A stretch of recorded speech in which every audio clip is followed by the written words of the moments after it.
Je vous souhaite un très bon week-end et une excellente journée.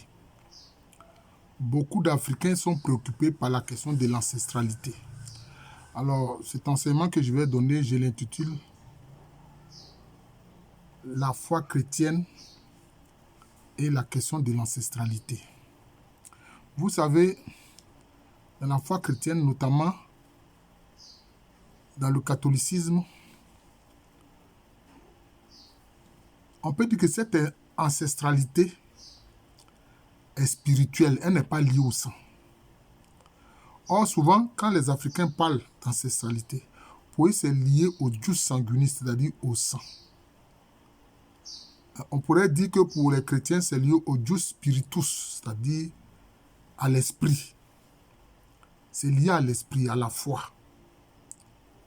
C'est pour ça que dans l'Église catholique, pour que quelqu'un soit déclaré saint, ça passe par des enquêtes, par différentes phases. Ceux qui ont vécu avec lui, leur témoignage, ceux qui ont constaté la façon dont la personne a vécu, etc., etc. Voilà. Donc ça passe souvent par la béatification, c'est-à-dire que la personne est déclarée bienheureuse. Et puis ensuite, maintenant, la canonisation. Quand il y a la canonisation, c'est-à-dire que on peut lui rendre un culte, mais ce n'est pas un culte pour dire que la personne est divine, non. C'est un culte, c'est une vénération. C'est ce qu'on appelle une vénération. C'est ce qu'on appelle le culte des saints. Parce qu'on sait que ils ont été fidèles à Dieu, ils ont vécu en gardant la foi en Dieu, en Jésus-Christ. C'est comme ça. Maintenant, il faut que les Africains sachent que ceux qui sont déclarés saints là, c'est vrai, très souvent les saints qu'on voit, ce sont les saints d'Europe. Ce sont les saints européens. Mais il faut dire qu'au départ, quand on parle des saints, ça a d'abord commencé avec les apôtres de Jésus, qui n'étaient pas des Européens. Pierre n'est pas un Européen, Paul n'est pas un Européen, Jacques n'est pas un Européen, Jean n'est pas un Européen, Marc n'est pas un Européen. Donc, vous voyez, donc c'est ça. Maintenant, il y a beaucoup de saints européens. Et puis l'iconographie encore n'arrange pas les choses puisqu'on les présente tous des gens blonds, très clairs aux yeux bleus. Bon, mais il y a beaucoup de saints. Bon, c'est comme ça. Mais il y a des saints en Afrique. Il faut savoir ça.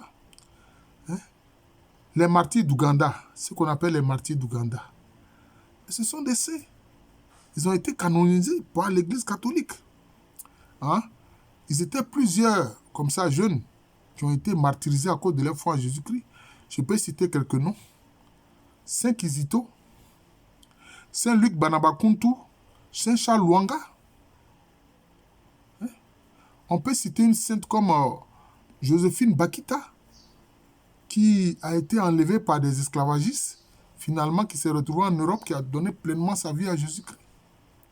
Sainte Joséphine Bakita. C'est une femme noire, originaire du Soudan actuel, à la zone qui correspond au Soudan. Elle est sainte. Donc les saints, ils sont vénérés. On peut demander leur intercession pour dire, priez pour nous. Oui, Pio, il y a quoi? Il y a quoi? Tu veux être dans Ablo là? Qu'est-ce que ta tête a commis? On ne peut pas me faire perdre du temps, Pio. Bon, tu es dans la vidéo, on t'a vu. On t'a vu. Voilà, tu es dans la vidéo, là, on t'a vu. Viens, je vais finir mon travail, puis on va être ensemble. Je viens, Faut pas pleurer, t'as compris? Ok. Sainte Joséphine Bakita. Vous comprenez? Même en Asie, il y a des Japonais qui ont été martyrisés pour leur foi en Jésus-Christ. C'est le cas de Saint Paul Miki et ses compagnons. Saint Paul Miki, c'est un Japonais. Donc, il faut savoir ces choses-là. Voilà, ne pas penser que la foi en Jésus-Christ, c'est une affaire des Européens. Les Européens, ils ont reçu l'évangile comme les autres. Et puis d'ailleurs, nos frères éthiopiens noirs, là, ils ont reçu l'évangile avant les Européens. Voilà, chez eux, là, il y a beaucoup de saints qui sont liés à leur église. Voilà, qui sont liés à leur église. Et même les tests qu'ils ont là, c'est 81 tests, alors que l'église catholique en a 71. Donc il y a des tests qu'eux, ils ont conservés que l'église catholique n'a même pas, ou bien ne les reconnaît pas. Les évangéliques, alors, ils ont réduit les tests à 66 à cause avec la réforme de Martin Luther. Maintenant, l'ancestralité liée au sang. Mais d'abord, en commençant par l'Égypte antique, Tamérie. Mais qu'est-ce qu'il était dit? L'homme juste, Osir ou Osiris, il jugeait les âmes des défunts dans la salle des deux maths, c'est-à-dire vérité et justice. Donc il y a la question de la balance de la justice. Même dans la foi chrétienne, il y a la question de la justice. Voilà. On dit que c'est Jésus qui juge les vivants et les morts. Voilà. Bon, certains vont dire, ah, c'est un plagiat. Non, il y a une continuité dans la révélation. Quittez là vos paroles nulles. Là. C'est ça. Donc, c'est comme ça. Et donc, à partir de ce moment-là, Osir vous juge. Si vos biens, si vos actes, je peux dire bienveillants, sont plus nombreux que vos actes malveillants, à partir de ce moment-là, bon, vous êtes admis dans le paradis des Égyptiens que les Égyptiens appelaient les champs dialou. Ils appelaient ça les champs dialou. Ils appelaient ça les champs dialou. C'est comme ça.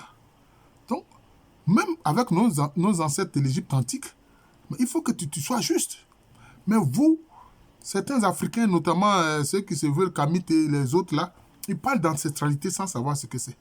Mais si ton ancêtre n'était pas quelqu'un de bien, il n'a pas vécu avec la notion de vérité et justice, tu vas l'invoquer. Si c'est quelqu'un de malveillant qui traîne quelque part et son âme est en train d'errer, mais il va te créer des ennuis.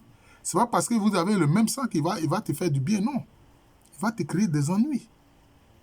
Il va te créer des ennuis, il faut comprendre ça. Il va te créer des ennuis. Voilà. C'est ça. Maintenant, si c'est cet ancêtre que tu invoques, que vous avez le même sang, si d'aventure, il a vécu selon la bienveillance et la vérité et justice, bon, mais qu'est-ce que tu peux faire? Laissez, on fait quoi? On demande simplement, on leur demande de prier pour nous, d'intercéder pour nous.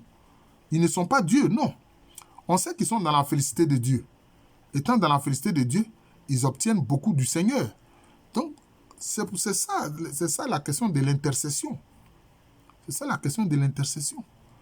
Même dans la tradition, je peux dire dans la question de l'ancestralité traditionnelle, il est dit quoi? C'est celui qui a bien vécu, dont la vie peut servir d'exemple. C'est pas tout le monde. C'est pas tout le monde.